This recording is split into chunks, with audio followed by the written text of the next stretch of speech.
I'm going to assert that there are hundreds of thousands, if not more, books, blogs, published articles, simple conversations on the interwebs about how to manifest and keep and nurture your ideal relationship for years and years and years to come. And so I was just having a conversation with my Facebook tribe the other day, Warrior Goddess Queen Tribe, and I was asking them that question. What are the basics? What are the essentials of manifesting, keeping, and nurturing an ideal relationship? And more so than that, what is step number one to have that thing happen? So that's what I'm going to be diving in with you today. Hi, I'm Holly Burby, and I am a relationship coach for the successful career woman who fears she might rock the boat with her partner in her committed partnership and instead wants to trust herself all the time in her choices and how she's showing up with her partner so that she and that her partner can have that ideal committed relationship. Not perfect, ideal, right? So let's break this down today. Today I'm going to be bringing you the 4 core tips, very like surface level, the core tips of how to manifest, keep, nurture that exceptional relationship. And so I'd love to hear from you what you think about the content of today's video. So if you are catching this on my YouTube channel, be sure to like, comment, and subscribe to the Warrior Goddess Queen YouTube channel. Again, you can always click the link below to join my email list where I deliver these messages to you and exclusive offers on coaching with me and my programs to your inbox each and every week. Or you can visit warriorgoddessqueen.com and download my free guided meditation, Awaken the Warrior Goddess Queen. And of course, like I said, my women over in Warrior Goddess Queen Tribe in our 4,000 plus member Facebook group. We have tons of free support for you there. Join the conversation. Share with us, what do you think the 4 or even the number 1 step is to manifesting, attracting, and keeping the best relationship of your life. So let's dive in, shall we? Step number 1, Manifestation 101, choose it. Choose it. Say that you want an incredible relationship. State and allow that you want an exceptional relationship, meaning don't hide this. If you're catching yourself saying, well, that means I'm not humble. That means I'm asking for too much. Am I really enough? Am I really deserving of that? Am I really worthy of that? Well, then there's probably a separate healing journey that you get to go on first before you come to this step. But when you are ready and your heart is ready to be open to receive this, state it. Say it, allow it. So rather than just stating out loud, I want an incredible relationship, it could also look like writing it down as a declaration. It could look like actually speaking it to somebody else. And probably the simplest tip I can give you with this one is be in the practice of allowing and accepting and receiving. Allowing, accepting, and receiving. So when we want to create or manifest something, or once we have that relationship and we want to keep it going the way that it is, you want to stay in that high frequency of grace, allowing it to come in, holding on to it, nurturing it, loving it, right? Those are really love, care, kindness. Those are high frequency vibrations. And so in our day-to-day lives, there's so many opportunities for you to allow and receive. And that looks like when somebody, for example, pays you a compliment, say thank you. When somebody gives you a gift or holds the door open for you, say thank you. It's not about having a response to that other than thank you. So for example, if somebody does something nice for you, receive it, be in gratitude for it, and notice if your automatic response to that or reaction to that is, oh, now I need to do something nice for them. Or if they complimented me, I need to say, oh, thanks. Oh, you look great too. Nothing wrong with being kind in return, but just that moment, that presence to allow yourself to receive love, kindness, nurturing is really important in setting that groundwork and setting that foundation for your committed partnership that's going to be exceptional. You want to create a space within you that allows yourself to receive love, to receive kindness, to receive that partnership and that commitment from the other person that you want to spend your time with and your days with. Okay, so that's step number one. Say that you want the exceptional relationship, declare it, state it, make the choice. I choose this. This is the kind of partnership that I want, and I'm committed to working on it, right? And nurturing it. Step number two of the basics of manifesting and keeping and nurturing an exceptional relationship is know what you bring to the table. Know what you bring to the table. I tell this story to my clients a lot because as a relationship coach, I do coach people on the romantic partnerships, but I also coach people on their family situations or friendship situations as well. It comes up, it's all relationships.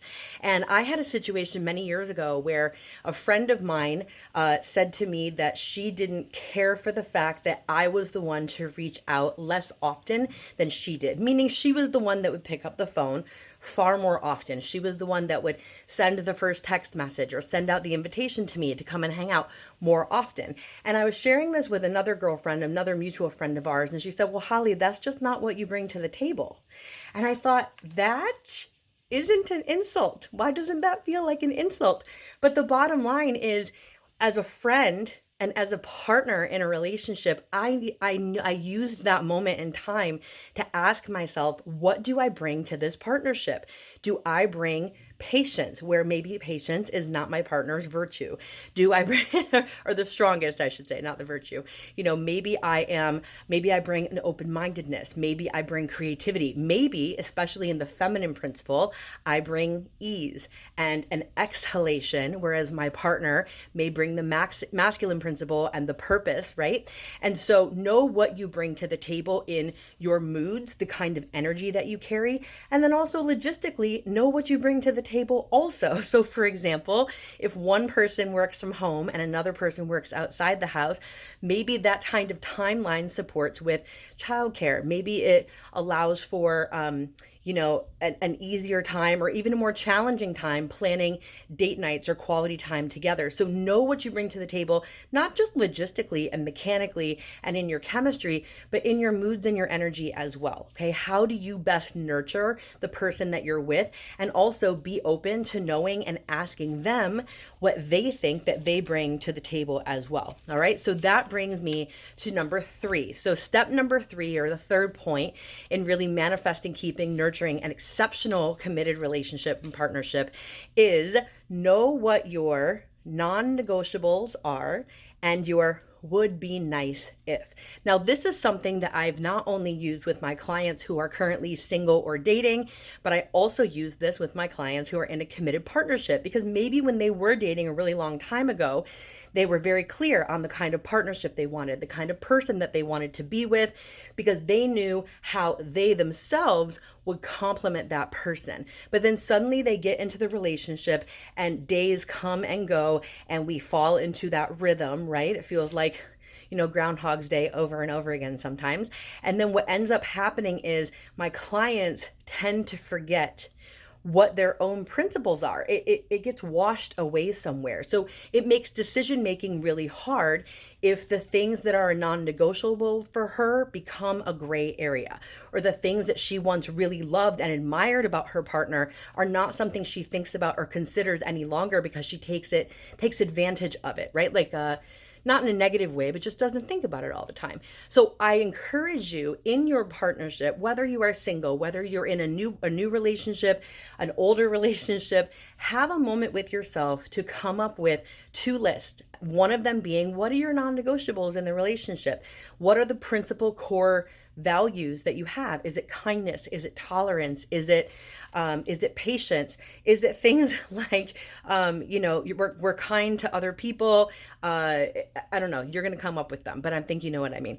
So know what your non-negotiables are in your partnership and check in. Like, does your current status of your relationship match up to that? And then second to that, make a second list of, it would be nice if. Like, it would be nice if my partner really didn't like doing laundry, because I like doing laundry, but maybe my partner loves emptying the dishwasher and I hate emptying the dishwasher. So it can be, I'm giving a really silly example because I'm trying to show you that what you are designing in your mind, what you are declaring with your speech and what you're writing and what you're saying, all of it matters. So you can take the little mundane things like chores, you can take the superficial things like what your partner looks like, and then also take the very deep things like how do you experience yourself when you are in their presence, right? Like, what is the gift that they are to you? And especially, what is the gift that you are to them? So, I want you to consider what are the non negotiables for you and how you show up in the partnership and how do they? And then, what are the things that it would be nice if? It would be nice if, and it might bring more clarity to the partnership and the relationship as it stands in this moment. So that brings me to the last bit, all right? Number 4, the final way to manifest, nurture, and keep an exceptional relationship is be open to feedback from your partner and have a planned mechanism or way to have it happen. Saying to your partner, we need to talk, doesn't work. It doesn't work. Most of us don't know what that means. And most of us are also going to have, unless there's been a conversation about it, a completely different way to go about having those conversations. So for example, being open to feedback from your partner could be something as simple as, hey, I've noticed something. Can I give you some feedback? It might be just a question. And you also get to allow the person to say, no, not right now. Maybe you have, some agreement in your partnership that feedback is essential. Maybe you've never had that talk with your partner and then you dish out what you think about something and he or she is not ready to hear it, let alone going to receive it, let alone going to do something with it, if at all. So having a mechanism. So that could also be something as simple as, a timed conversation. So like this person talks for 5 minutes and then the timer's up and it's the other person's. And that could be something that becomes more used when something becomes more heated or it's a repeated thing. But just having a mechanism for the little stuff and for the big stuff. Or if I come home from work and I've had a terrible day and I need to vent, have a plan in place of how you're going to give the time to each other to allow a person to vent and get it off their chest. Do they need something fixed or not?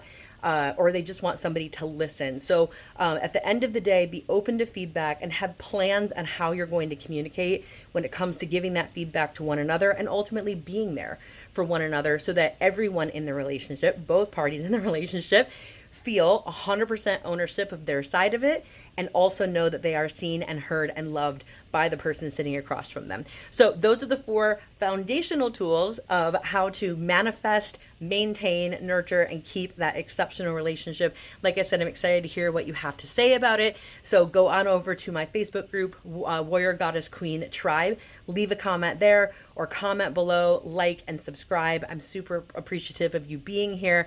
And until next time, love always in all ways. Bye-bye.